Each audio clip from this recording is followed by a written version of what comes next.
Hai, Assalamualaikum and welcome back to Zaf Channel, guys. Dalam malam Anchor kali ni aku nak berkongsi dengan korang satu pengalaman yang agak seram yang dialami oleh mate member aku ataupun orang gaji dia lah. So, sebelum aku mula cerita pada malam ni, kalau antara korang yang masih belum lagi subscribe YouTube channel aku, korang boleh tekan link and show your support. Tolong pergi dekat YouTube channel aku, tekan button subscribe dan like and share. Sebabkan aku banyak juga berkongsi kisah seram aku di YouTube. So kalau korang tak suka tunggu, kalau dekat TikTok ni kan video pendek-pendek. So kalau korang tak suka menunggu, korang nak tengok full punya video, korang boleh pergi ke YouTube channel aku. Sebelum aku mulakan cerita pada malam ni, macam biasa, aku harap korang dah baca ayat pelindung. Sebab aku tak bertanggungjawab kalau ada sebarang gangguan ataupun masalah sepanjang korang dengar kisah seram pada malam ni. Okay guys, tanpa lengah masa, kita teruskan dalam malam Anchor. Orang gaji member aku ni, aku boleh katakan seorang yang kuat agama jugalah. Dia selalu solat memang tak tinggal lah. Kalau kita bercakap tentang orang yang kuat baca Quran apa semua kan, dia banyak amalan-amalan dia. Jadi bila orang yang banyak amalan, orang yang dekat diri dengan Tuhan ni, benda-benda tu dia tak suka sangat dengan orang-orang macam ni. Sebab dikatakan, yalah, benda tu suka mendamping dengan orang-orang yang orang cakap badan dia panas, yang banyak buat benda kotor ke apa. Jadi bila rumah kawan aku ni, orang gaji dia ni orang yang jenis alim macam tu, so benda ni dia macam bermusuh sikit dengan orang gaji dia ni. Kisah berlaku, kawan aku cerita terhadap pembantu rumah dia ni, pada satu malam tu, bilik orang gaji dia dekat tingkat atas. Okay? Kebiasaannya, sebabkan orang gaji dia ni dah lama sangat bekerja dengan dia, so kira dah macam family lah.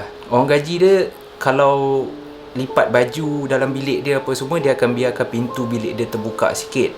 Dan bilik orang gaji dia adalah TV kecil untuk dia tengok cerita malam-malam sambil lipat baju semua kan. Malam tu dia enjoy tengok cerita Hindustan.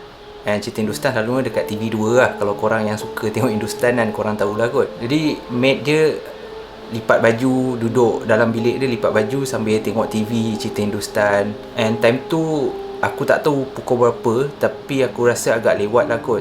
Tengah sedap mate dia lipat baju dekat bilik dia, dan biar pintu tu terbuka sikit, di hujung mata dia, sebab pintu tu dekat belakang, so hujung mata dia beberapa kali dia rasa macam ada benda yang melintas di depan bilik dia. Kerap jugalah dia pusing ke belakang untuk tengok, is it member aku ke ataupun mak member aku ke kan. Tapi dia tak nampak sesiapa. Tak lama, dalam 10 minit macam tu, bila dia teruskan lipat baju apa semua, tiba-tiba dia rasa macam ada benda betul-betul depan pintu bilik dia yang tengah tengok dia. Jadi dia pun beranikan diri, dia pun pusing, dia pun toleh ke arah pintu dia, dan dia nampak satu lembaga hitam yang besar dan tinggi, betul-betul muat tutup pintu dia and memandang ke arah dia yang sedang tengok cerita Hindustan.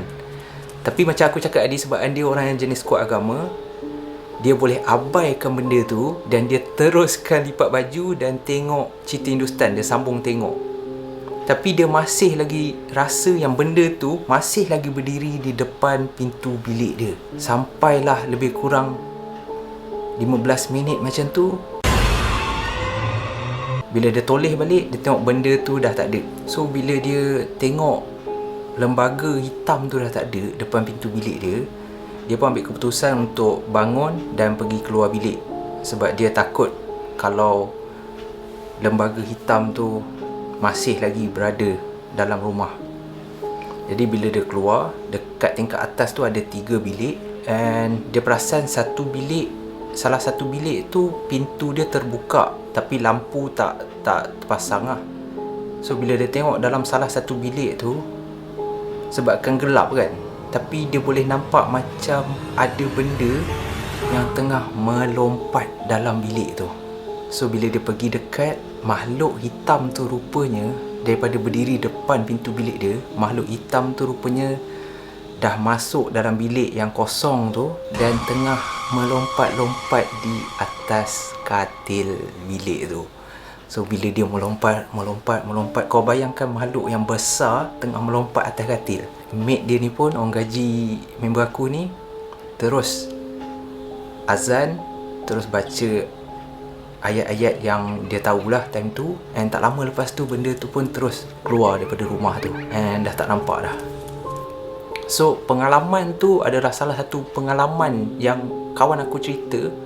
Banyak sebenarnya yang mate dia cerita. Pernah satu kali tu, orang gaji dia cakap time tu dia baru balik lepak dengan aku. Sebab kita orang selalu lepak malam, selalu balik pun dah pukul 11-12, dah agak lambat. So bila member aku balik rumah, kadang mate dia tengah makan dengan mak dia apa semua. Bila member aku ni masuk je rumah, mate dia terus tanya, Ajim pergi mana tadi? Lepas tu member aku ni pun cakap, oh keluar minum je dekat area sini-sini. Cakap, oh okey. Lepas tu esoknya bila member aku tanya kenapa mate dia tanya dia daripada mana apa semua, mate dia cakap bila dia balik tu, betul-betul dekat belakang dia, orang gaji dia nampak ada seorang perempuan yang ikut dia, betul-betul rapat dekat belakang badan dia. Sebab itulah mate dia tanya daripada mana. So kirakan orang gaji dia ni bagusnya bila dia boleh nampak benda-benda ni, bila dia jenis orang kuat agama, dia tak takut. So dia dikira pelindung lah dalam rumah tu. So member aku kalau ada benda yang ikut dia malam-malam ke, ada makhluk halus yang try nak masuk dalam rumah tu, orang gaji dia lah yang akan halau, yang akan protect pagar rumah tu. So macam kita juga, aku rasa kita kenalah dekatkan diri dengan, at least lah kalau orang cakap pun, ayat kursi, ayat-ayat basic kita hafal dan kita faham. Bukan sekadar hafal je, kita faham maksud dia ke apa kan. So dapatlah kita protect juga diri kita kalau ada benda yang try nak dumping dengan kita kan. So itu saja kisah aku yang aku kongsi pada malam ni. Terima kasih banyak-banyak. Pendek je. Aku minta maaf sebabkan sekarang tengah hujan, so susah, dia macam mengganggu sikit untuk aku cerita. And thank you so much for your support guys. Kita jumpa lagi dalam malam Anchor yang akan datang guys. Thank you. Jangan lupa subscribe my YouTube channel. Okay.